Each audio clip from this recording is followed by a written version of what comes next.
എൻ്റെ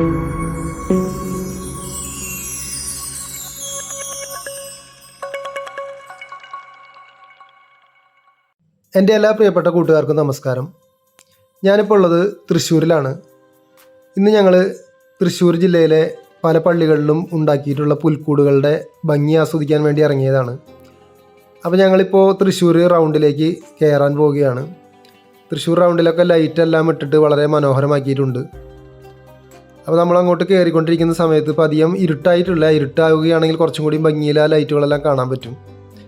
തൃശ്ശൂർ ജില്ലയിലെ ഒട്ടുമിക്ക പള്ളികളിലും വളരെ മനോഹരമായിട്ടുള്ള പുൽക്കൂടുകൾ ഉണ്ടാക്കിയിട്ടുണ്ട് ഈ തവണ. അപ്പോൾ അതെല്ലാം കാണുകയും നിങ്ങൾക്കെല്ലാം അത് കാണിക്കുകയും ചെയ്യുക എന്നുള്ളൊരു ഉദ്ദേശത്തോടു കൂടിയാണ് ഞാൻ ഇറങ്ങിയത്. അപ്പോൾ ഇന്നത്തെ വീഡിയോയിൽ ഞാൻ പുത്തൻപള്ളിയുടെ പുൽക്കൂടും പുത്തൻപള്ളിയുടെ കാഴ്ചകളൊക്കെയാണ് നിങ്ങൾക്ക് വേണ്ടി കാണിക്കുന്നത്. അടുത്ത വീഡിയോകളിൽ ഞങ്ങൾ പോയിട്ടുള്ള മറ്റുള്ള പള്ളികളിലെ പുൽക്കൂടുകളും അതിൻ്റെ കാഴ്ചകളും കാണിക്കുന്നതായിരിക്കും. അങ്ങനെ ഞങ്ങൾ തൃശ്ശൂർ റൗണ്ടിലേക്ക് കയറുകയാണ്. അപ്പോൾ നമ്മൾ ആ വലത്ത് സൈഡിൽ തേക്കിൻകാട് മൈതാനവും വടക്കുന്നാഥൻ ക്ഷേത്രമൊക്കെ കാണാം. തൃശ്ശൂരിലെ വളരെ ആഘോഷമായിട്ടുള്ള തൃശ്ശൂർ പൂരവും വടക്കുന്നാഥൻ ക്ഷേത്രമൊക്കെ എല്ലാവർക്കും അറിയാവുന്നൊരു കാര്യങ്ങളാണ്. അതുമാതിരി തന്നെ തൃശ്ശൂർ വെടിക്കെട്ട്, ഇതെല്ലാം ഈ തേക്കിൻകാട് മൈതാനത്താണ് പൊട്ടിക്കാറുള്ളത്.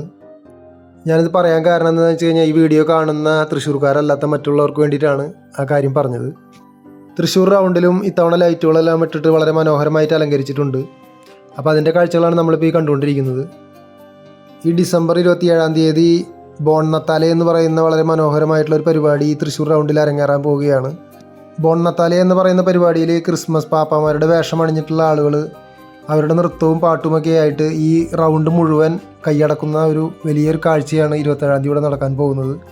അത് വളരെ മനോഹരമായിട്ടുള്ളൊരു കാഴ്ച തന്നെയായിരിക്കും. അപ്പോൾ തൃശ്ശൂർ റൗണ്ടിൽ ഇപ്പോൾ കുറച്ച് കൊല്ലങ്ങളായിട്ട് ഈ പരിപാടി ബോൺനത്താലെ എന്ന് പറയുന്ന പരിപാടി വളരെ മനോഹരമായിട്ട് കൊണ്ടാടാറുണ്ട്. അപ്പോൾ ഈ തവണയും അതിഗംഭീരമായി തന്നെ അതിൻ്റെ പ്രോഗ്രാമുകൾ നടക്കാൻ പോകുന്നുണ്ട്.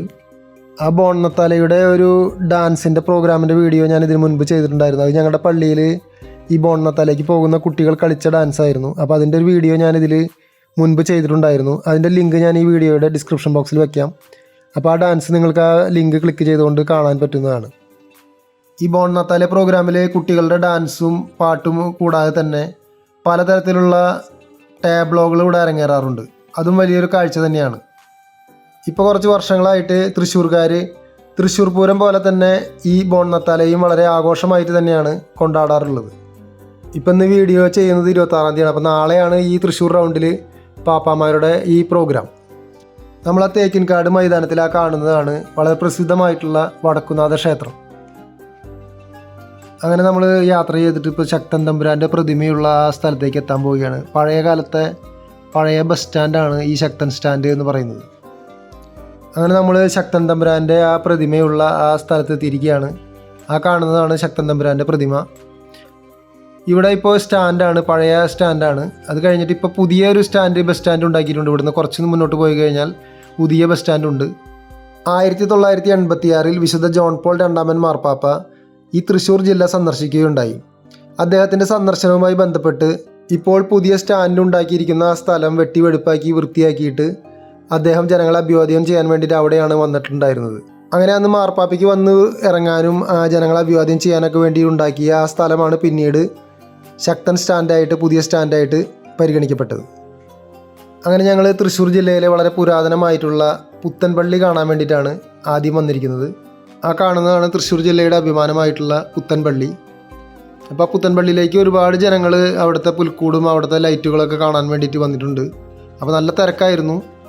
അപ്പോൾ ഞങ്ങൾ വണ്ടി പാർക്ക് ചെയ്യാൻ വേണ്ടിയിട്ട് കുറച്ച് ബുദ്ധിമുട്ടി. അവിടെ വണ്ടി പുത്തൻപള്ളിയുടെ ഉള്ളിലേക്കൊന്നും കയറ്റാനായിട്ട് സമ്മതിക്കുന്നുണ്ടായിരുന്നില്ല. അപ്പോൾ ഞങ്ങൾ സൈഡിലാണ് വണ്ടി പാർക്ക് ചെയ്തത്. ഈ പുത്തൻപള്ളി കാണാൻ വരുന്ന ആളുകൾ പുത്തൻപള്ളിയുടെ ബാക്കിലായിട്ട് പുത്തൻപള്ളിയുടെ ബൈബിൾ ടവറുണ്ട്. അത് വളരെ ഒരു മനോഹരമായിട്ടുള്ള കാഴ്ച തന്നെയാണ്. ആ ടവറിൻ്റെ മുകളിൽ കയറുകയാണെങ്കിൽ നമുക്ക് ഈ തൃശ്ശൂർ ജില്ല മുഴുവൻ അതിൻ്റെ മുകളിൽ നിന്ന് കണ്ട് ആസ്വദിക്കാൻ പറ്റുന്നതാണ്. അപ്പോൾ ഞങ്ങൾ ഒരു പ്രാവശ്യം മുൻപ് വന്നിട്ട് അതിൻ്റെ വീഡിയോ ഞാൻ ചെയ്തിട്ടുണ്ടായിരുന്നു. അപ്പോൾ അതിൻ്റെ വീഡിയോയുടെ ലിങ്കും ഞാൻ ഈ വീഡിയോയുടെ ഡിസ്ക്രിപ്ഷൻ ബോക്സിൽ വയ്ക്കാം. അപ്പോൾ അതും നിങ്ങൾക്ക് ക്ലിക്ക് ചെയ്തിട്ട് ആ പുത്തൻപള്ളിയുടെ ബൈബിൾ ടവറും അതിൻ്റെ കാഴ്ചകളും കാണാൻ പറ്റുന്നതാണ്.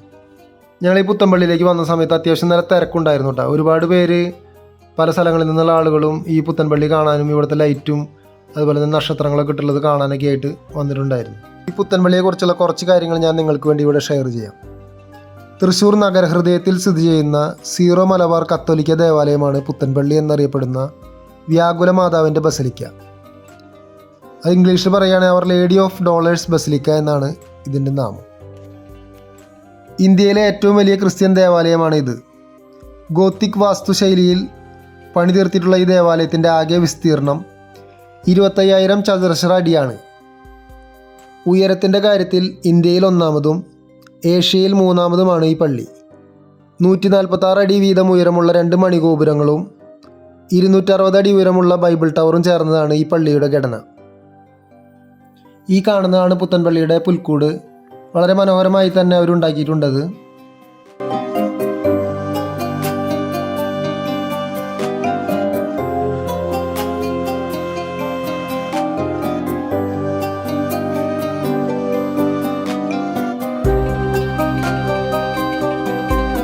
അങ്ങനെ തൃശ്ശൂർ റൗണ്ടും പുത്തൻപള്ളിയുടെ ഈ കാഴ്ചകളുമായിട്ടുള്ള വീഡിയോ ഇവിടെ അവസാനിക്കാൻ പോവുകയാണ്. ഈ വീഡിയോ നിങ്ങൾക്ക് ഇഷ്ടപ്പെടുകയാണെങ്കിൽ നിങ്ങൾ ലൈക്കും കമൻസും ഒക്കെ ഇട്ടിട്ട് എന്നെ സപ്പോർട്ട് ചെയ്യുമെന്ന് ഞാൻ വിശ്വസിക്കുന്നു.